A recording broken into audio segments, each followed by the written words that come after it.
Le Festival d'Avignon 2026 entame sa deuxième semaine et dans un état critique quitte les salles obscures des cinémas pour aller dans les salles obscures des théâtres. Donc, on ne sort pas les popcorns, on coupe les téléphones portatifs et on vous fait nos recommandations.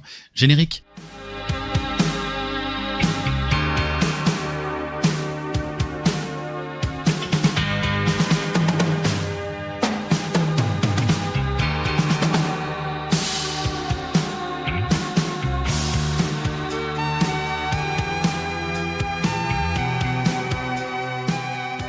Vous êtes bien dans un état critique, saison 2, épisode 14. Et comme chaque mois de juillet, donc, épisode spécial Festival d'Avignon. Et avec moi, le seul, l'incontournable Christophe du site Critique d'un passionné. Salut Christophe. Bonjour tout le monde. Bien, alors avant de commencer ce podcast, bien évidemment, si vous l'aimez, vous vous abonnez sur toutes les plateformes, vous nous laissez un commentaire, un pouce, c'est notre salaire. Et retrouvez-nous aussi sur Instagram pour toutes nos réactions à chaud, l'actu ciné et vos questions. Aidez-nous à faire grandir ce podcast, venez vous abonner et nous faire profiter de votre présence. C'est peu pour vous, c'est grand pour nous. Alors, avant de vraiment se lancer, ce qu'on va faire là, tout simplement, c'est qu'on va essayer de vous parler des pièces qu'on a vues chacun de notre côté, toi et moi, des pièces qu'on a vues ensemble. Et puis voilà, vous faire quelques recommandations.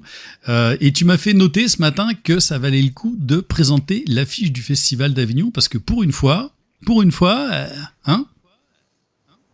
elle est jolie. Exactement. Elle est particulièrement belle et ça tombe bien, c'est les 60 ans, donc... Donc voilà, on voulait effectivement rendre hommage à, pour une fois, une belle affiche, pas un poisson ou je ne sais quoi qui se trimballe. Alors évidemment, on va vous faire nos recommandations avec l'ami Christophe, puisque Christophe, maintenant vous le connaissez, c'est Critique d'un passionné. Ça fait combien de temps que Critique d'un passionné existe ? Ça avait commencé par le Facebook, et ça c'était il y a 5 ans ou 6 ans, un truc comme ça, et le site internet c'est sa 3e saison. Et le site internet, parlons-en, puisqu'il est là. C'est un très très beau site internet et tu vas nous dire. Alors voilà, il y a toutes les recommandations. Évidemment, tu nous parles à chaque fois des pièces de théâtre. Il y a l'Avignon Off 2026 qui est là, donc à chaque fois on a tes petites notes. De toute façon, on va en parler de tout ça. Ça demande un boulot immense. Combien de pièces tu vois par festival ? Alors cette année, je vais être à pas loin de 60 pièces. L'année dernière, c'était 50. Et oui, ça demande du travail entre les allers-retours, voir les pièces, écrire dessus. J'en suis presque heureux quand je vois une mauvaise pièce ou une pièce que je n'aime pas. Pas forcément qu'elle soit mauvaise, mais quand je n'aime pas, je n'écris pas. Donc des fois, je me dis, j'ai vu un mauvais spectacle, mais au moins j'ai moins de choses à écrire. Je vais pouvoir me coucher seulement à 2h du matin. C'est ça, parce que quand j'en fais 4 dans la journée, c'est compliqué. Et tu m'as fait une petite passe décisive sur les pièces que tu dis qui ne sont pas bien ou qu'on n'aime pas. On choisit de ne pas en parler, tout simplement. Alors, pour 2 raisons. La première, c'est parce que c'est trop facile de dégommer le travail de quelqu'un et que, surtout, ça prend du temps sur les pièces qu'on aime bien. Et nous, on n'est pas le masque et la plume. On joue pas de mauvaise foi comme ça. Et puis, on sait trop. Et Christophe le sait aussi, puisqu'il me connaît bien, et moi, c'est ma partie, que de monter un spectacle, c'est toujours long, c'est compliqué, parfois on peut se planter, et si tu as des gens qui arrivent dessus, qui sont là juste pour le tacler d'un point de vue, avec des mots un petit peu méchants, c'est jamais très sympa. Alors on préfère tout simplement ne pas en parler et se faire un gros focus sur les spectacles qu'on aime. D'ailleurs, c'est assez rare toi aussi que tu fasses des critiques soit de films ou de pièces que tu n'as vraiment pas aimées. Là on voit, tu vois, tu as des notes, tu mets, t'as un système de notation avec des cœurs, oui, et la décimale c'est un cœur, c'est le demi. Ça va de 0,5 à 5. Ouais. Suivant si j'ai aimé ou pas, avec la moyenne à 2,5. Pour les films, quand j'aime pas, je me gêne pas d'écrire dessus. Déjà, je pense que j'ai moins d'impact sur le cinéma que sur le théâtre. Et sur le théâtre, faire une mauvaise critique, ça peut vite ruiner la vie d'un spectacle. Donc, et c'est pas la même économie non plus. Je préfère éviter. Voilà, c'est pas la même économie. Quand je bombarde un blockbuster, c'est pas moi qui vais faire en sorte que ça ne marche pas. Les critiques de théâtre, il y en a quand même beaucoup moins sur Internet et les gens sont tous à la recherche de spectacles à voir. Moi, j'ai commencé comme ça hein, et je continue encore aujourd'hui à suivre de la presse ou des blogs de spectacles. Une fois que tu as trouvé quelqu'un dont les avis correspondent souvent aux tiens, ou au moins, même si les avis correspondent pas, si le style de spectacle correspond, ça donne des idées de spectacle. Moi, j'ai des sites internet où il y a 70% des spectacles, on les a en commun.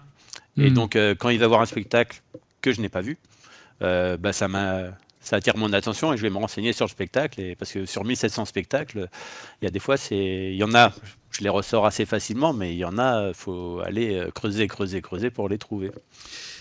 Et évidemment, c'est pas parce que Christophe, c'est mon ami de beaucoup trop d'années que je vous en parle comme ça. C'est que Christophe, c'est un incorruptible.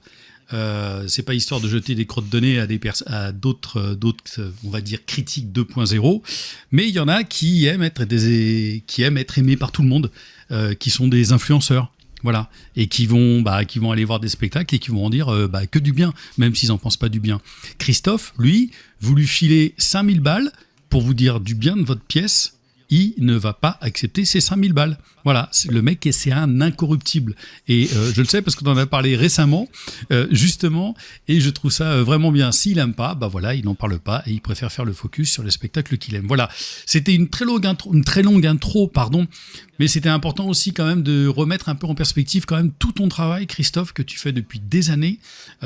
Aujourd'hui, t'es reconnu quand même par les productions, par les attachés de presse, etc. T'es invité pour venir voir les pièces et tu dis toujours ce que tu en penses avec cette sincérité et cette rigidité qu'on te connaît et certaines de tes valeurs, bien sûr. Allez, on va rentrer un petit peu, on va essayer de faire des critiques un petit peu plus courtes, hein. Cet épisode sera sûrement plus court que nos grandes critiques à chaque fois sur les films, mais l'idée c'était vraiment déjà de vous présenter un petit peu le travail de Christophe. Je penserai à faire un petit truc aussi à la fin, il y a une autre chose dont j'aimerais parler, mais on va quand même commencer à rentrer dans le vif du sujet, puisque voilà une pièce que nous avons vue tous les deux. On va commencer directement par un des blockbusters de ce festival, l'affaire Petiot. Est-ce que tu veux nous en dire deux mots très rapidement ? Alors, l'affaire Petiot, c'est une pièce de Philippe Touzet et c'est mis en scène par Charlotte Matzef et ça se passe au Théâtre Actuel à 15h40, sauf le mercredi. Et il faut savoir que le jeudi, il y a une séance supplémentaire à 17h40. Et ça raconte l'affaire Petiot pendant la Deuxième Guerre mondiale. C'était un médecin qui brûlait des juifs dans sa cheminée, dans un hôtel particulier. Et on suit le commissaire Massu qui a mené cette enquête. Et alors, qu'est-ce qu'on en a pensé de ce spectacle ? Alors moi, je le dis très rapidement, c'est un spectacle qui est vraiment solide. Voilà, on sait ce qu'on va voir. Je trouve que Charlotte Matzneff, j'ai vu tous ses spectacles jusqu'ici, elle s'affirme de plus en plus. C'est une excellente comédienne, mais elle s'affirme aussi de plus en plus en tant que metteuse en scène. Il y a toujours de très très belles idées avec la scénographie, et c'est encore servi par une très belle distribution, et tout particulièrement, je trouve Balthazar Gouzou, qui est un magnifique comédien que je vois grandir de spectacle en spectacle, et qui est déjà bien aussi dans la famille du Grenier de Babouchka, puisque je crois aussi qu'il joue dans Rabbi Jacob. Pas au Festival d'Avignon, mais ou peut-être que je dis une connerie, je sais même plus. D'ailleurs, je vais vérifier pendant que tu vas dire. Mais voilà, moi je trouve que c'est solide. On sait ce qu'on va voir. Et ce que je trouve assez amusant, c'est que l'affaire Petiot pourrait presque s'appeler l'affaire Massu. Je sais pas ce que tu en penses. Oui, de toute façon, plus que l'enquête, c'est vraiment la relation entre le commissaire et le jeune flic qui vient d'arriver dans le commissariat. Le duo fonctionne merveilleusement bien. Tu disais Balthazar, oui, moi il m'a touché par la fragilité qui l'amène dans le duo. Et d'un autre côté, tu as Romain Lagarde, il a une présence scénique, c'est un comédien formidable. Et il a une puissance vocale complètement folle, il a un charisme de dingue. Et le commissaire Massu, c'est celui qui a inspiré Maigret, la série Maigret que tout le monde connaît. Il a été inspiré de ce commissaire-là. Et comme tu disais, Charlotte, c'est devenu une metteuse en scène qui compte énormément en ce moment. Et il y a certains de ces spectacles où je suis moins rentré dedans, mais il y a toujours, au niveau de la mise en scène, il y a toujours des gros décors.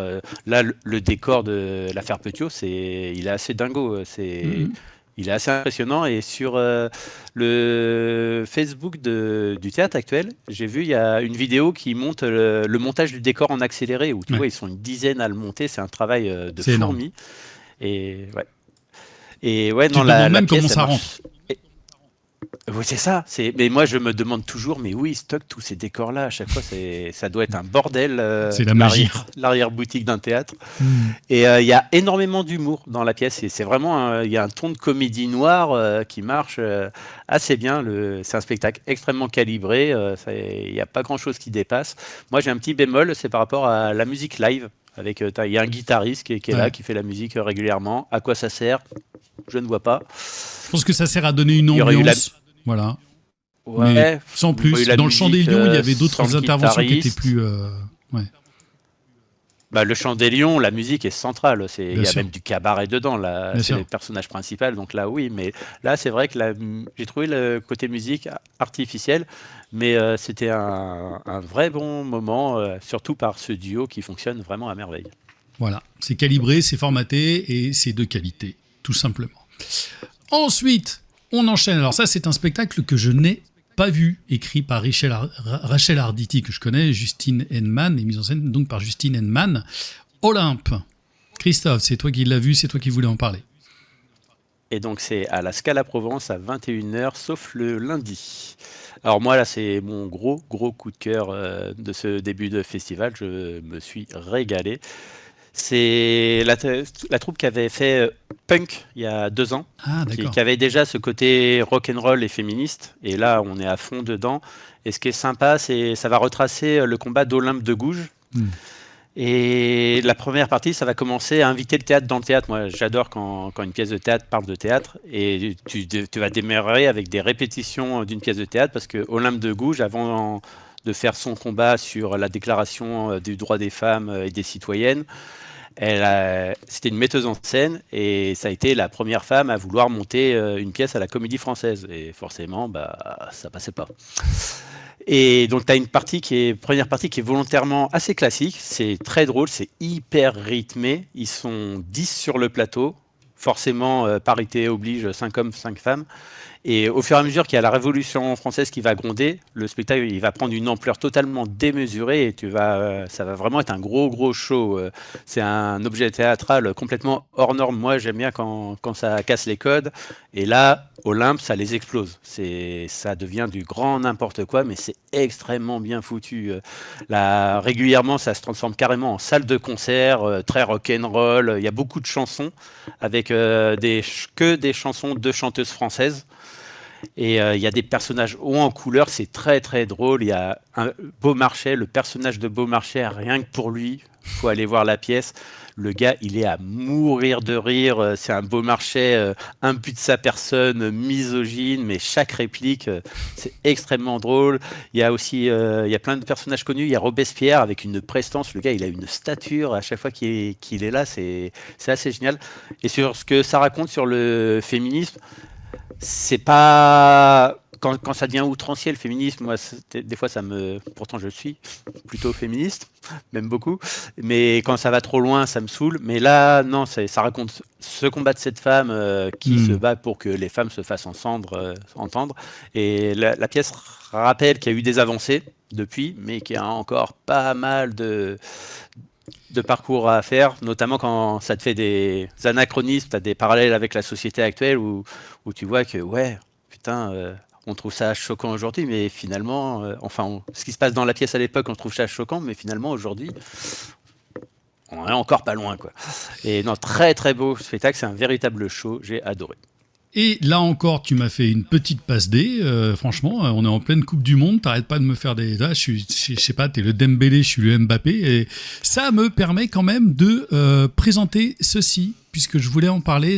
Alors, on voit pas très bien, c'est un petit peu coupé. C'est un site internet d'une association qui s'appelle Derrière le Rideau. Donc, vous savez, c'est tout le mouvement MeToo Théâtre. c'est évidemment un mouvement que je soutiens. Je voulais en parler sur les violences sexistes. Alors vous connaissez hein, donc voilà, c'est les violences et harcèlements moraux, sexistes et sexuels. L'affaire, bien évidemment, Bruel a rappelé aux yeux du monde que le monde du spectacle pouvait aussi avoir affaire à ce genre de choses terribles. Et l'association derrière le rideau, et il y a aussi, je crois, sur Instagram, le MeToo Théâtre, voilà, une autre association. Ce sont des personnes qu'il faut soutenir parce que on entend certaines choses qu'on ne voudrait plus entendre du tout. Et voilà, il y a peut-être des choses à changer et je pense que c'est toujours intéressant et important de mettre des petites de rappeler comme ça que voilà, des associations comme celle-ci existent si vous avez été victime, si vous êtes témoin d'agissements de personnes dans le milieu du spectacle. Et ben voilà, ici on connaît, on dit c'est la grande famille du théâtre. On sait bien qu'il y a plus de 70% des viols qui se passent au sein d'une famille. Dans cette grande famille du théâtre, un petit peu dysfonctionnelle, voilà, 9 femmes sur 10 connaissent leurs agresseurs. Seulement 7% des victimes déposent plainte et 32% des femmes ont déjà subi du harcèlement sexuel au travail. Voilà, je voulais juste faire un petit truc comme ça, parce que c'est ce que j'avais prévu plutôt en fin d'émission, mais je voulais le dire là, puisque tu m'as fait cette petite passe D. Merci mon cher Christophe. Voilà, derrière le rideau et MeToo Théâtre, c'est toujours important de s'engager tous derrière ceci qui est très, très, très, très important, puisque tout ça doit changer. Bien, on continue avec Chimère, c'est pareil, c'est un spectacle que toi tu as vu, mais pas moi. Je te laisse donc en parler. Tu as 2 minutes devant Chimère, toi. Oui. C'est un spectacle mis en scène et écrit par Frédéric Voruz. Ça se passe au Théâtre Léal à 14h, sauf le mercredi. Alors moi, j'avais découvert Frédéric Voruz par Le Grand Jour il y a 2 ans, que j'avais adoré, qui était mon coup de cœur du festival. Et là, elle va faire une pièce qui va parler d'un couple et qui n'arrive pas à avoir d'enfants. Et donc, ils vont passer par la PMA pour avoir un enfant. Et la pièce commence comme un conte de fées, avec t'as une souillon qui nettoie le sol, t'as une fée qui arrive, qui lui demande ce qu'elle veut, un prince charmant, non, un carrosse, un soulier de verre, non, elle veut un enfant. Mais sauf que ça, c'est la fin des contes de fées, et donc la pièce, elle mélange les genres. Autant il y a un côté très sérieux sur la vie de couple qui se passe dans le monde réel, où c'est très didactique. Vous voulez me poser des questions sur la PMA, là je suis hyper calé, je connais tout maintenant.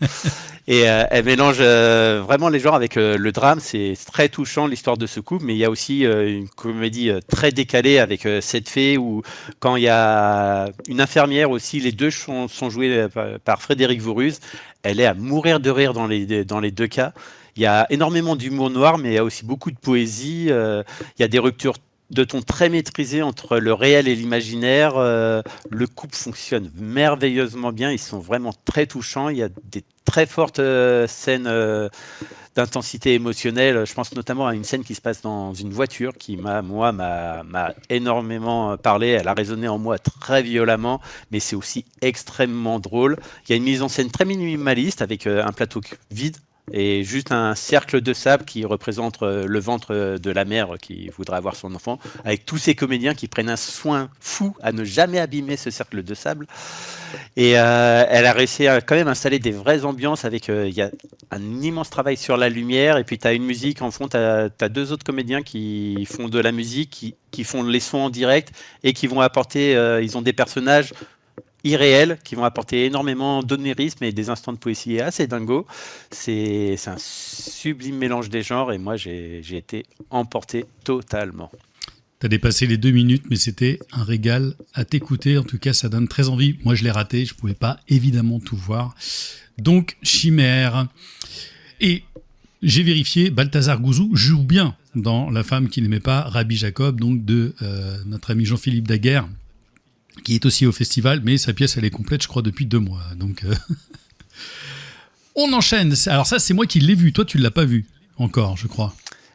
Non, j'y vais samedi. Voilà, alors je vais faire rapide. Dessiner encore, c'est au Bélier. Alors moi je suis pas comme toi, j'ai pas bien fait mes devoirs, mais je crois que c'est à 13h30, quelque chose comme ça, avec un casting de comédiennes, alors hors norme, bien évidemment, Hélène Degy, Salomé Villiers et Anna Mialcea.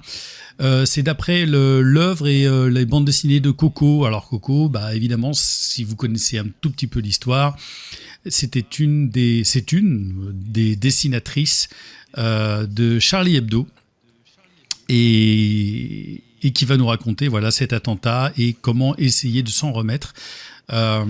C'est fait. Alors j'ai le prénom du metteur en scène, je crois que c'est Guillaume quelque chose, qui a fait un travail de scénographie extraordinaire, mais vraiment c'est magnifique à voir. J'ai pleuré du début à la fin, j'ai ri du début à la fin. C'est très très fort puisque ces trois comédiennes se partagent le rôle de Coco quelque part. Donc elles sont un peu partagées entre les angoisses, les colères, les peurs, etc. Ça fonctionne hyper bien. Évidemment, le spectacle il est très très très fort en émotion. Il y a au moment des coups de mitraillette, je vous dis pas, c'est glacial. J'espère que tu vas beaucoup aimer ce spectacle. Et je terminerai juste en disant deux choses. La première, c'est qu'il tape sur tout le monde. Soyons clairs, ça tape vraiment sur tout le monde parce qu'il faut taper sur des gens. Voilà, il y a forcément aussi l'histoire du pigeon qui chie sur Hollande. Il y a toutes ces choses-là. Il y a aussi Civitas et compagnie. Mais ce qui m'a extrêmement choqué à la fin, c'est de me dire est-ce qu'aujourd'hui, plus de 10 ans après cet attentat, et ce qui s'en est suivi aussi du 13 novembre, est-ce que Charlie Hebdo se vendrait encore à 8 millions d'exemplaires et avec autant de personnes dans la rue et tout ça? Ce que ce spectacle, pour moi, raconte en creux de l'époque dans laquelle nous vivons m'a laissé vraiment un goût très très amer. Voilà, je vous laisse. Si vous l'avez vu à Paris, vous pouvez nous dire ce que vous en avez pensé. Sinon, vous verrez aussi bientôt la critique de Christophe. Toi, c'est samedi, hein, c'est ça que tu vas? C'est samedi. Alors, je pense que tu as fait plus de 2 minutes aussi, histoire de te tacler, mais tu m'as beaucoup donné envie de le voir. Allez, Bad Jens, tu peux dépasser les 2 minutes. Oui. C'est toi qui l'as vu, moi je l'ai pas vu. Bah, oui, alors c'est le premier spectacle que j'ai vu au festival et j'ai vu la toute première, donc j'imagine que la pièce a beaucoup évolué depuis, mais déjà la première c'était très très très maîtrisé. Donc c'est une pièce écrite et mise en scène par Delphine Minoui, ça se passe au 11 Avignon à 18h40 sauf le 17. Alors c'est une pièce qui va raconter l'histoire de... Alors c'est inspiré de... une jeune fille iranienne qui, pendant les émeutes du mouvement Femmes, Vie, Liberté, était montée sur une barricade, avait enlevé son voile et l'avait brûlé. La pièce va commencer comme ça et on va remonter dans le temps pour nous raconter toute sa vie. C'est une pièce radicale et très dure. Et pour le coup, il y a zéro humour. Chaque scène, ça va être une situation d'injonction, d'humiliation ou de violence qu'elle a subie qui va faire monter sa colère jusqu'à ce fameux geste. Et le spectacle vaut le coup, ne serait-ce que pour la comédienne Alice Raimi. Elle est impressionnante, elle est habitée par son personnage, elle est à vif. Et sur l'ouverture, elle arrive sur scène, elle parle, et au bout de 30 secondes, déjà elle est en larmes. En 30 secondes, la fille, elle n'a pas eu le temps de monter l'émotion de son personnage, elle arrive, l'ouverture est très très forte. Et de tout son discours, la puissance qu'elle met dans son personnage, ça te foudroie le cœur. La mise en scène est très belle, c'est tout en lumière, un travail de lumière en clair-obscur qui vient sculpter son visage avec un écran derrière qui vont montrer des vidéos justement de ce qui se passe en Iran. Il y a des tableaux somptueux d'une puissance complètement dingue. Il y a notamment un passage avec un immense voile rouge qui est rien que cette image-là, elle restera gravée très très très longtemps en moi. Et c'est accompagné par une chanteuse et d'un musicien. Et c'est une chanteuse qui fait des chants en arabe, accompagnée par une musique électro-rock. Le combo est complètement fou. Ça amène vraiment une ambiance folle. Et puis la chanteuse, par moments, agit avec la comédienne. C'est un vrai seul en scène qui remuent, mais c'est des spectacles que j'aime. Et c'est un sublime hommage à toutes ces femmes à qui on refuse le droit d'exister pleinement et qui se battent. Et ça répond encore à Olympe ou au site que tu as donné, que oui, il y a la place des femmes dans la société, il y a encore du boulot. Il y a effectivement encore du boulot. Alors, on enchaîne. Et donc, juste, je pensais en même temps, il y a beaucoup de spectacles qui parlent de fêtes de société, beaucoup de spectacles qui parlent de différences, de banlieue, de tout ça. Je trouve que voilà, le théâtre est toujours de plus en plus fort et c'est ce qui me plaît énormément. On va enchaîner aussi sur... Alors, a-t-on besoin de faire la pub pour un spectacle de Jean-Philippe Daguerre ? Je crois que toi, tu avais envie de le faire. Oui, j'avais envie de le faire et il n'est pas complet. C'est peut-être le fait que ce soit un classique, et alors que c'est fabuleux. Donc, c'est une pièce de Marcel Pagnol. Donc, tout le monde connaît Marius. Enfin, je pense. Ça se passe au Chien qui fume et c'est à 14h sauf le mercredi. Et je voulais en parler parce que déjà, moi, j'adore tout ce qui est le travail du Grenier de Babouchka. C'est la troupe de Daguerre. Alors, il a des pièces qu'il fait lui-même. Et de Charlotte Masneff. Oui, la troupe appartient à eux deux, oui. Et d'ailleurs, très souvent, Charlotte Masneff met en scène des pièces du Grenier de Babouchka. Et moi, j'adore cette troupe-là parce que c'est une troupe hyper dynamique et ils arrivent en général, ils font très souvent du classique. Alors là, c'est un classique assez récent, mais très souvent, ils vont aller faire du Molière.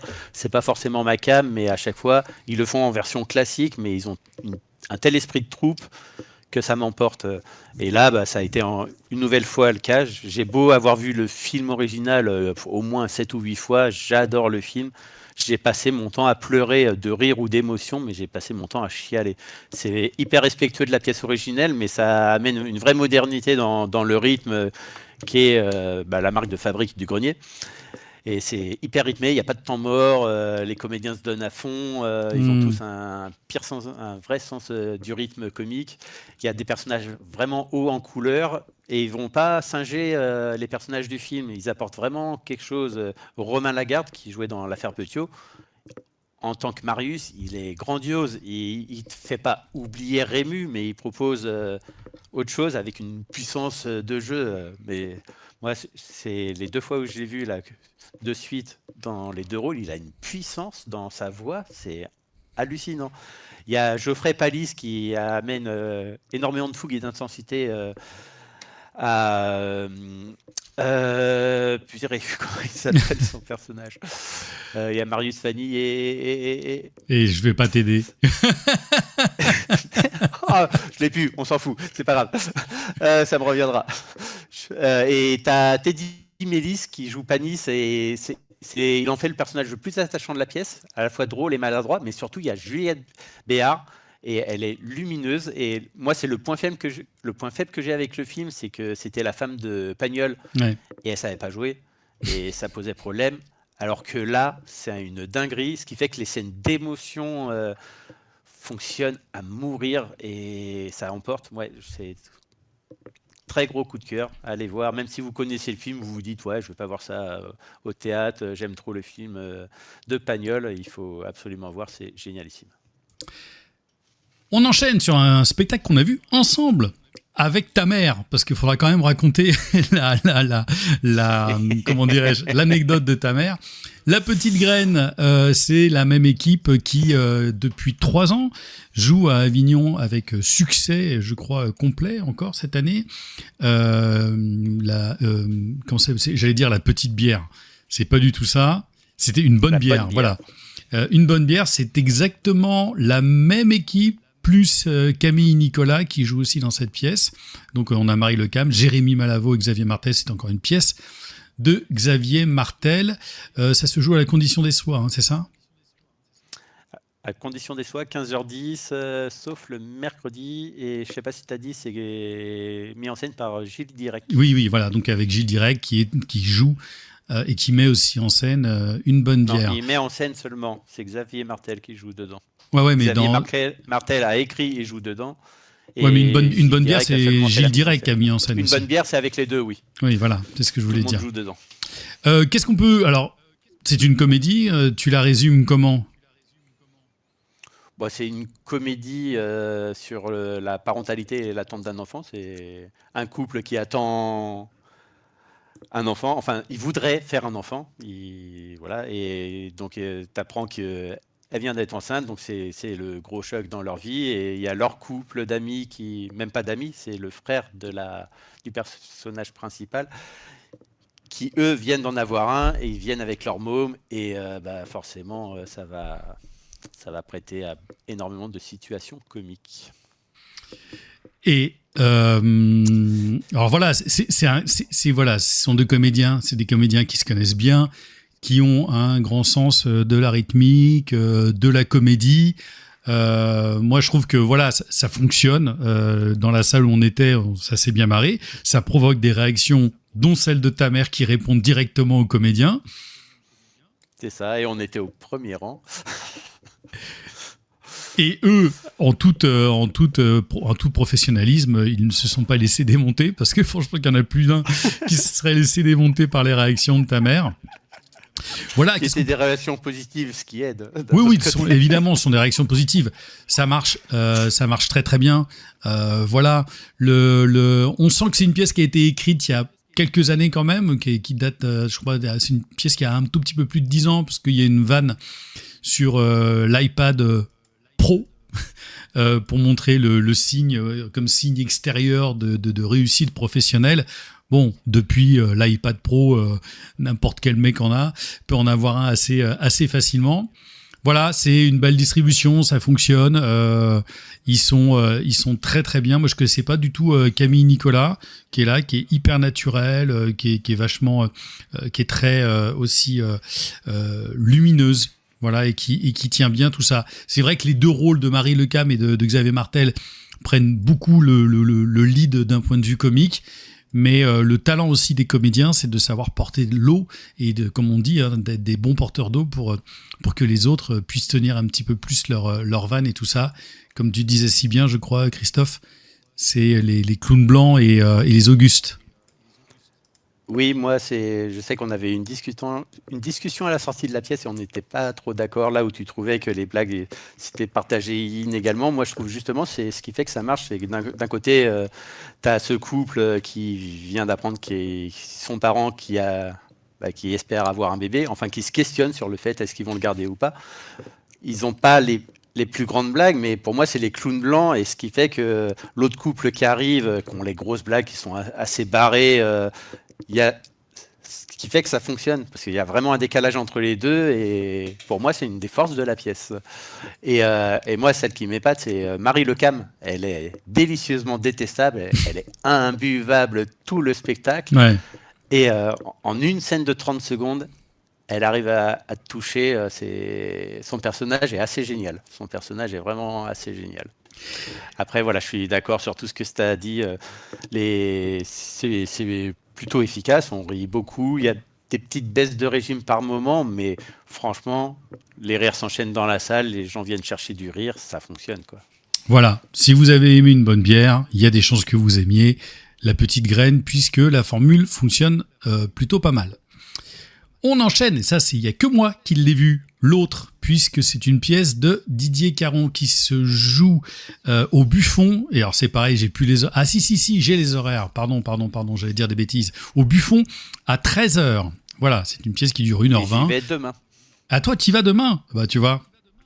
Très rapidement, c'est une histoire en avril 44 où il y a une espèce de milice qui fait régner la terreur dans toute la banlieue lyonnaise, alors que le débarquement a déjà eu lieu, ou va avoir lieu, quelque chose comme ça. Et il y a un curé d'un petit village qui va recueillir Samuel Rosenthal, qui est juif, un médecin juif, et pourchassé, on va dire, en gros, par la milice, il va devoir, il va se faire passer pour le nouveau vicaire, voire le nouveau curé. Voilà, on est dans les obsessions de mon cher camarade Didier Caron, c'est-à-dire la lutte contre l'antisémitisme, lutte que je partage bien évidemment à travers un certain nombre de pièces.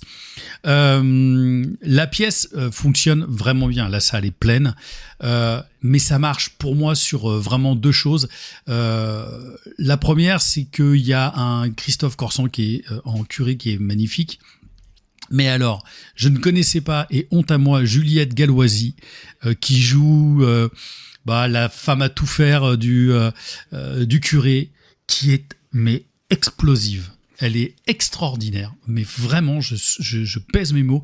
Et elle a une scène avec Didier Caron sur le pourquoi de l'antisémitisme en France, qui est à mourir de rire. Alors, qui est à mourir de rire et qui en même temps met très très très mal à l'aise. Puisque, pourquoi on n'aime pas les juifs ? Ah bah oui, parce que votre nez, notre nez, il est fait comme ça pour qu'on puisse se reconnaître entre juifs, vous comprenez ? Tout est pris au 20e degré. Et en ces temps compliqués, je trouve que c'est une pièce qu'il faut voir, qui fonctionne vraiment très très bien, avec pour moi juste un petit bémol peut-être sur le milicien, pas tant sur le comédien, mais sur la manière dont il est écrit, parce que je pense qu'on peut trouver parfois quelques petites nuances. Et là, je pense qu'il est plus méchant que tous les méchants de James Bond réunis. Donc voilà. Mais sinon, encore une fois, une très très belle réussite d'une pièce de Didier Caron qui doit afficher complet, tonton Grincheux. C'était une petite blague à l'époque, je vous la raconterai. On enchaîne, bien sûr, pour toi, juste Irena, puisque c'est un spectacle que tu as vu et pas moi. Oui, donc c'est un spectacle de Léonore Chaix et c'est mis en scène par Cédric Revolon. Ça se passe à l'entrepôt à 10h50, sauf le mercredi. Alors, c'est un spectacle qui est d'une noirceur absolue. Ça va parler de cette Irena, qui était une juste. Les justes, ce sont les personnes qui ne sont pas juifs, qui ont sauvé des juifs pendant la guerre mondiale. Et donc, Irena a sauvé 2500 enfants du ghetto de Varsovie. Et ça va raconter son histoire. Et malgré que ce soit extrêmement noir, ça a réussi à le rendre accessible aux enfants, parce que c'est un spectacle fait pour les enfants, à partir de 10 ans, je dirais. Et ça va être un mélange de théâtre traditionnel, de marionnettes et d'ombres chinoises. Et c'est extrêmement bien abouti. Tout ce qui va se passer au présent, on va suivre des adolescentes qui vont, pour un devoir d'école, vont faire une enquête sur cette Irena. Et les adolescentes sont représentées par des marionnettes à taille humaine. C'est assez judicieux parce que ça évite des adultes qui jouent des enfants. Des fois, c'est un peu compliqué. Et ça amène une certaine poésie, notamment aussi avec pas mal d'ombres chinoises sur toute la période qui est à notre époque. Ça va alterner entre les marionnettes et les ombres chinoises. Ça fait vraiment un côté très poétique. Et tout ce qui va être dans le passé, ça va être du théâtre traditionnel en vrai costume, vrai décor. Et c'est bourré d'idées. La mise en scène est complètement dingo. Que ce soit les marionnettes, des marionnettes pour les nazis sont représentés par des loups. Les marionnettes des loups à taille humaine, mais quand elles arrivent sur scène, c'est une dinguerie, tellement ça fonctionne. Il y a des jeux de lumière, c'est très sombre, c'est qu'avec des petits éclairages, ça apporte une ambiance. Il y a un côté conte de Grimm avec ces contes pour enfants, mais avec un côté un peu sombre. Quand je suis sorti de la salle, j'ai eu une mère qui s'est penchée vers sa gamine qui devait avoir une dizaine d'années en lui demandant mais, « Ça va, t'as pas eu trop peur ?» Et la fille a dit « Un petit peu, mais c'était tellement beau. » Et parce que le spectacle est magnifique. Moi, régulièrement, je me disais « Putain, mais c'est génial. Les idées qu'ils ont, c'est génialissime. » Et les 4 comédiennes, elles sont aussi douées dans la maîtrise des marionnettes. Elles s'effacent totalement derrière ces marionnettes qui sont à taille humaine. Elles arrivent toujours à masquer leur visage. Et elles ont une intensité de jeu dans les parties théâtrales. Le spectacle est vraiment très touchant et porté par cette poésie et un côté feel good. Malgré le sujet sombre, t'en ressors, c'est un spectacle qui fait du bien, quoi. Un peu comme mon Jojo Rabbit que je vénère. Ça parle d'un sujet sombre, mais ça fait du bien. Franchement, allez le voir. Si vous avez des enfants, n'ayez pas peur du fait que ça parle de la guerre mondiale, de la Shoah. C'est très didactique. C'est l'avantage aussi d'avoir des adolescentes, c'est qu'elles vont t'expliquer des mots. Elles sont à l'école. Qu'est-ce que c'est la Shoah ? Elles vont t'expliquer ça. Pour les enfants, c'est très bien foutu et ça rentre très bien dans l'écriture. Moi, un véritable coup de cœur, c'est assez phénoménal. Décidément, voilà. Donc 2 spectacles de suite où effectivement on parle à peu près, on va dire, de la même chose. T'étais à 2 doigts de te faire virer de ce podcast puisque tu as parlé de Jojo Rabbit. On enchaîne sur le silence de... Alors j'ai mal coupé cette photo, mais c'est sur le silence de Claire Lagrange, qui est au Théâtre des Dons. Je sais plus l'horaire, voilà. Alors ça, là-dessus, j'ai encore mal fait mes exercices, enfin mes devoirs plus exactement. Le silence de Claire Lagrange, c'est un spectacle très étonnant qui va se passer sur 3 plans. En gros, on va parler quand même de castration chimique, de dépression, etc. dans un asile. Mais en fait, on va avoir une manipulatrice qui va manipuler, comme on peut le voir un peu sur l'image, des Playmobil. Voilà, sur une toute petite scène. Et il y a une caméra et se retranscrit derrière la comédienne principale, qui est à la fois la narratrice, mais aussi qui joue tous les personnages. Je crois que c'est une compagnie belge. C'est la même production d'ailleurs, il faut le noter, Pony Pony Productions, qui fait ce spectacle-ci et Chimère. À chaque fois, Sylvain Berjam, il fait vraiment, il a il prend position en tout cas sur des spectacles qui sont très complexes, tant au niveau du sujet que dans la forme dont c'est rendu. Moi, j'ai vraiment beaucoup aimé. Alors, il faut savoir que c'est quand même un spectacle qui est exigeant. Si tu te tapes un premier spectacle le matin et que tu enchaînes sur celui-ci qui est aux alentours de 11h midi, quelque chose comme ça, faut être... voilà, moi j'étais frais, donc ça a été. Mais c'est très fort, c'est porté par encore une fois une superbe comédienne que je ne connaissais pas, qui tient vraiment tous les rôles. Et il y a une fin qui monte en puissance, qui est dévastatrice. C'est un sujet qui n'est évidemment pas évident. Voilà. Mais voilà, je trouve que c'est un spectacle très fort, en tout cas que je conseille. On enchaîne. Et c'est à 12h30. Merci Christophe. C'est à 12h30. Très bonne intervention. Apollinaire, je voulais moi en parler d'Apollinaire, Éclat d'amour, une pièce de Stéphane Titeka que toi tu avais vu en sortie de résidence, et on va en parler parce que c'est très intéressant, et que moi j'ai vu en début de festival. Stéphane Titeka, on le connaît, il a fait de nombreuses pièces, dont tout particulièrement, c'est fou, pourquoi j'oublie le titre, le choix des âmes, voilà, c'est horrible, qui a fait Le choix des âmes, qui a cartonné plein de fois à Avignon. Toi, tu l'avais vu à la sortie d'une résidence, tu avais fait certains retours à Stéphane. Et... C'est ça. C'était le tout début, c'était leur première résidence, ils travaillaient à peine, ils avaient passé 4 jours je crois, ouais. Donc ça sortait tout juste. Et toi tu avais fait des retours qui l'ont bien fait réfléchir. Stéphane a ce talent de pouvoir écouter et de modifier aussi les choses au fur et à mesure. Alors Apollinaire, Éclat d'amour, de quoi ça parle rapidement? C'est Apollinaire à la guerre, la tranchée, une bombe sur la gueule, bon, ça rappelle un petit peu Le choix des âmes. Et puis, il va parler, enfin, les mots de Stéphane se mélangent avec les vers d'Apollinaire. On peut pas spoiler, évidemment, ce qui va se passer, mais il y a des interventions de femmes, il y a des fantômes, peut-être du passé, qui se promènent à l'intérieur de tout ça. C'est un spectacle très poétique. Alors, je sais que toi, quand tu l'avais vu, tu avais émis quelques réserves. Moi, j'ai fait quelques retours aussi, encore une fois, à Stéphane, mais je lis, en tout cas, sur les réseaux, que le spectacle fonctionne. Et j'en suis très très très heureux pour lui et très très heureux pour son comédien, qui est un magnifique comédien qui tient ça avec beaucoup d'élégance, beaucoup de sincérité, beaucoup de sobriété. Voilà, c'est un spectacle à voir. Moi, je ne connaissais absolument pas Apollinaire, à part évidemment... comme toi, j'ai découvert sa vie là. Et le texte, il y a de très beaux moments dans le texte, dans l'écriture. Il y a des moments, ouais, c'est vraiment un spectacle poétique d'une petite heure et qui fait que hop, tu t'échappes comme ça, et c'est assez malin d'un point de vue lumière aussi, d'un point de vue mise en scène, c'est pareil, c'est très minimaliste. Voilà, il y a des jolies choses et il y a dans ce petit théâtre sonore. Ouais, il y a une ambiance sonore. Pour la petite anecdote, à la générale de sortie de résidence, au début du spectacle, problème de son, le son ne se lançait pas. Et donc, on a redémarré à zéro, un peu comme notre émission là, on a Oui, parce qu'on redémarré a à déjà zéro fait 2 pour fois. d'autres problèmes.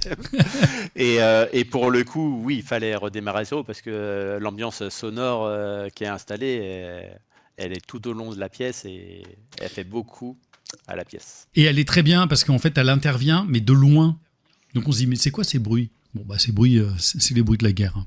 Voilà, donc Apollinaire, éclat d'amour à voir. Et là, c'est pour toi, et je pense que tu vas pleurer quand tu vas nous parler de ce spectacle-ci, mon cher Christophe. Presque. Alors, en vous en parlant, peut-être pas, mais pendant la pièce, oui. C'est une pièce de Claudine Galéa. C'est mis en scène par Émilie Lafarge et ça se joue au Train Bleu à 12h35, uniquement les jours pairs. Et alors, cette pièce-là, ça fait partie. Moi, quand je prépare mon planning, là, j'ai presque 60 pièces. Tu remplis le planning et puis tu as forcément des spectacles que tu choisis qui sont un peu là pour boucher les trous parce que le sujet te plaît et ça colle pour rentrer dans une case d'horaire. Et c'était un peu le cas, d'autant plus que c'est joué que les jours pairs. Donc je me disais, bah, ils viennent que les jours pairs. S'ils avaient entièrement confiance en leur truc, peut-être qu'ils viendraient plus souvent. Mais j'ai pris une claque. Je n'y attendais absolument pas. L'histoire, c'est 2 adolescentes qui c'est les meilleures amies du monde. Et elles ont 16 ans, 17 ans, un truc comme ça. Et ça va être, il y en a une des deux, ça va être elle va avoir son premier amour qu'elle va rencontrer sur Internet, qui est chanteur. Mmh. Et forcément, ça va chambouler leur amitié. Et c'est très très puissant. Là, il y a une première partie qui est assez euphorique, où c'est très vivant, c'est drôle, et il y a pas mal de chansons. Et pour le coup, ça colle parce que elle est amoureuse d'un chanteur, donc elle fait des chansons pour l'impressionner. Et il y a un point de bascule au milieu de la pièce qui amène un élan dramaturgique, mais qui est vertigineux. Et là, ça te lâche plus jamais. La pièce, ça va te parler des troubles de l'adolescence, de leur quête d'identité, la solitude, le fait, elle, qui veut absolument être aimée, son amie qui a l'impression qu'elle perd son amie parce qu'elle est tombée amoureuse. Ça parle de la puissance des réseaux sociaux sur les jeunes et puis même sur les adultes, je pense. Et il y a un décor assez minimaliste, c'est que des néons qui symbolisent les pièces avec chaises et tables, ce qui permet au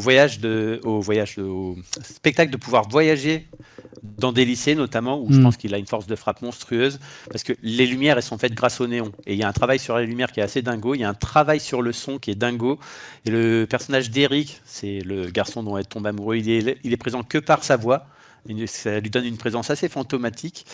L'intensité du jeu des comédiennes qui monte en puissance là, sur un dernier acte, que ça m'a roulé dessus. Et dans la deuxième partie, tu as les voiles qui vont se déchirer, tu vas avoir leurs émotions qui vont ressortir. Et c'est la compagnie du Feu du Lac qui a réalisé ce spectacle. Et moi, ils ont mis le feu à mon cœur. Il faut voir, c'est génialissime. Tu m'as tué sur cette dernière réplique. Pour le coup, ça, tu ne l'as pas vu, je crois, Fêlure. Non, j'y vais la semaine prochaine. Je n'ai plus la date en tête, mais j'y vais la semaine prochaine. En tout cas, Fêlure, moi, je voulais en parler, pareil, très très rapidement. C'est un spectacle, une pièce d'Anthony Dubos. C'est celui qu'on voit tout à gauche, en bas à gauche, avec ce cette magnifique veste, de NBA. Pourquoi je voulais en parler, c'est au Théâtre Actuel, je crois, tous les soirs à 21h30 ou 22h. Bon, ils ont un horaire qui est pas facile. Je vais commencer par ce qui va pas. C'est pas une pièce parfaite, loin s'en faut. Ça raconte l'histoire de 5 jeunes de banlieue, disons ça comme ça, autour d'un tableau volé, pas volé, d'une grand-mère, etc. Alors ça mélange un petit peu le théâtre et un court-métrage qui passe derrière avec des écrans. Alors c'est un procédé qu'on connaît, que Julien Aucoutreau avait un peu inventé, je crois, il y a plus d'une vingtaine d'années. Très clairement, la pièce est divisée en actes. On est divisé en actes de personnages. Ça nous rappelle très, très, très fortement Pulp Fiction.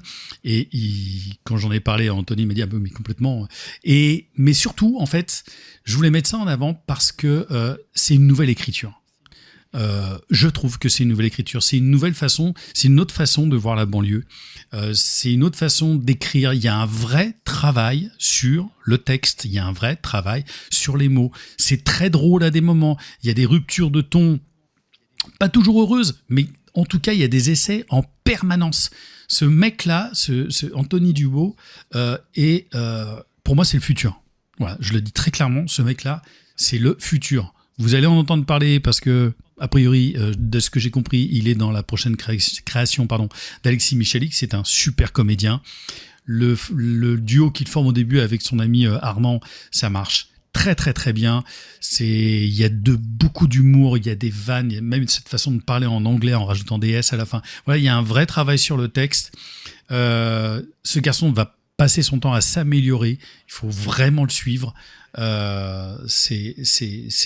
C'est vraiment bien. Et puis surtout, cette compagnie, c'est que des comédiens qui s'aiment, qui ont envie de jouer ensemble, et on sent qu'il y a un vrai plaisir à jouer ensemble. Moi, je les ai vus tracter de 9h du matin à leur représentation jusqu'à 20h, 21h. Voilà, il y a une belle énergie. J'ai très, très, très, très envie de suivre le travail de ce garçon et de cette compagnie, et je vous encourage fortement à aller le voir. Je pense que je suis à légèrement de plus de 2 minutes. C'est à toi, Christophe, Tout contre la Terre. Tout contre la Terre, c'est un spectacle de Rémi Couturier, mis en scène par Marie Banati, et c'est au Théâtre de Loul à 10h. Alors, Tout contre la Terre, ça a été une grosse vague d'émotions l'année dernière, que j'avais vue en fin de festival. Et c'est une chronique d'une mort annoncée. C'est d'entrée, tu as une femme, Camille Borin, qui va voir un journaliste et qui va justement raconter sa vie d'agriculteur, sa rencontre avec son mari et toute leur vie qui a poussé au suicide de son mari. Et tu as beau savoir comment ça va finir dès les 2 premières minutes, quand ça, voilà, leur voyage est tellement... Ça remue bien violemment. Donc c'est autobiographique, vu que c'est vraiment sur l'histoire de cette Camille. Et c'est un vrai hommage aux paysans avec cette absurdité là. C'est eux qui nous nourrissent et c'est eux qui crèvent de faim. Et ça fait pas mal réfléchir. Mais ça, jamais dans le miséralisme, tu as une véritable tendresse pour le couple. C'est une sublime histoire d'amour. Les 2 comédiens, ça marche à mourir leur duo, tu te prends vraiment d'affection pour eux, rien que l'histoire d'amour ça vaut le coup, mais après il y a vraiment tout le côté militant sur l'agriculture. Il y a énormément d'humour parce que là ça pouvait laisser entendre que c'est une pièce que tu vas te tailler les veines, que c'est bon, j'ai pas envie de voir ça, il y a assez de misère dans le monde, mais non, c'est très très très drôle. Tout ce qui est banque, assureur, les centrales d'achat, c'est de l'amour satirique, c'est absurde la façon dont ils les représentent, on rigole vraiment beaucoup. Et ils ont tout un décor en bottes de paille là, qui vont mélanger pour monter, démonter les décors. C'est assez vif dans la mise en scène. Et ouais, tu passes par toutes les émotions, de la tristesse au rire, à la colère. C'est un spectacle assez complet. Et le titre et l'affiche sont magnifiques. Ils ont modifié l'affiche justement pour mettre... avant, il n'y avait que l'affiche de derrière. Ils ont rajouté le couple devant. Et je trouve que c'est une très bonne idée parce que c'est avant tout une superbe histoire d'amour. Et on termine, puisque c'est le dernier spectacle dont nous parlerons. Et finalement, on fait une émission aussi longue que les autres parce qu'on aime parler des choses qu'on aime. Voilà, donc on ne va pas parler des choses qu'on n'aime pas. Puisqu'on va parler de Louison et Monsieur Molière. Et disons-le tous de suite, l'affiche, elle est vraiment pas belle, elle ne vend pas le spectacle, je suis désolé de le dire, surtout après l'affiche qu'on vient de voir. Il faut changer les affiches, mes amis. Louison et Monsieur Molière, c'est l'affiche du bouquin. Ouais, mais faut changer. Faut changer. Mais c'est pas ça. Il y a... c'est au Petit Louvre à 11h55. Sauf le jeudi, et c'est une pièce écrite et mise en scène par Axel Maslia, dont c'est la première mise en scène. Et ça, il va falloir qu'on en parle. Et, disons-le très clair, je m'en suis fait l'écho sur les réseaux. Cette comédienne Marjorie Dubus, dont je me rends compte que je l'avais déjà vue dans Les Liaisons Fatales, dans une scène absolument atroce. Évidemment, si vous connaissez Les Liaisons Fatales, vous voyez tout à fait la scène de laquelle je parle, pardon. Marjorie Dubu, le mot prodigieuse a été écrit pour elle. Point. Je peux pas vous en dire plus. C'est une dinguerie. J'ai jamais vu ça. Les deux comédiens que je connais sur la pièce, Emmanuel Lemire, qui joue Molière, et Damien Jouguereau, qui joue le père de cette petite Louison. Marjorie Dubu, elle a une toute petite trentaine d'années, 31 ou 32, quelque chose comme ça. Elle joue une gamine de 10 ans qui veut, dans le pitch, absolument intégrer la troupe de Molière dans laquelle joue sa mère. Mais c'est beyond words. C'est vraiment, elle est extraordinaire. Extraordinaire. S'il y avait une seule raison pour voir ce spectacle, c'est elle. Mais il y a d'autres raisons, Christophe. Oui, parce que, ouais, comme tu dis, Marjorie Dubus, moi, ça m'a roulé dessus. Elle saute de partout, elle est électrique. Et tu as une mise en abîme parce que c'est une comédienne qui rêve de percer. Et puis moi, je voyais une comédienne que je connaissais pas et qui perçait. Mais si elle est aussi exceptionnelle, c'est aussi et surtout grâce à toute la troupe qui est autour d'elle, parce qu'il y a vraiment un vrai esprit de troupe qui colle parfaitement à Molière. Chaque scène, c'est fait pour la porter en haut. Et il la porte au sommet, mais là, très souvent, c'est les autres qui sont là. Dans les échanges, ça lui permet de faire des dingueries. Et c'est extrêmement rythmé, c'est drôle. Il y a du décalage, il y a des anachronismes. Il y a un cassage de mur face public qui est à mourir de rire et hyper malin. Et au niveau de la mise en scène, pour une première mise en scène, je trouve que c'est vachement travaillé. C'est très inventif dans le décor, la façon d'utiliser le décor. T'as des passages avec des marionnettes. Franchement, c'est pour un premier spectacle, c'est du très et haut elle joue niveau. dedans. Et elle joue dedans aussi. Elle a un petit rôle dedans. Et elle joue dedans. Et voilà, ça fait partie de ces metteuses en scène qui... Elle monte un spectacle, elle se donne le plus petit rôle. Elle joue plusieurs petits personnages. C'est celle qu'on voit le moins sur scène. Donc c'est bien. C'est metteur en scène ça fait esprit de troupe, quoi. Ouais. Même si Molière aimait bien se donner les grands rôles. Mais bon. Et il y a aussi pas mal d'émotions. Je trouve que la relation qui est créée avec la gouvernante, avec le père ou avec Molière, il y a une scène avec le père qui est extrêmement touchante. Le père qui, lui aussi, fait partie de la troupe de Molière. Et ouais, c'est vraiment un hommage à Molière, à l'esprit de troupe, à la façon dont il faisait ses pièces. On retrouve un petit peu le surjeu qu'il y avait dans les pièces de Molière, mais ça passe très bien parce que ça parle de ça. Très beau moment, et oui, la Marjorie Dubus, waouh, c'est une claque. Je sais pas les non, mais vraiment, qu'elle a dans son corps. Et j'ai entendu dire quelques personnes, oui, c'est un spectacle familial. Non, mais c'est pas négatif. C'est comme dire un spectacle est populaire. Ouais, c'est génial de pouvoir faire un spectacle populaire qui parle à tout le monde, mais c'est fait aussi avec intelligence. Et Marjorie Dubus.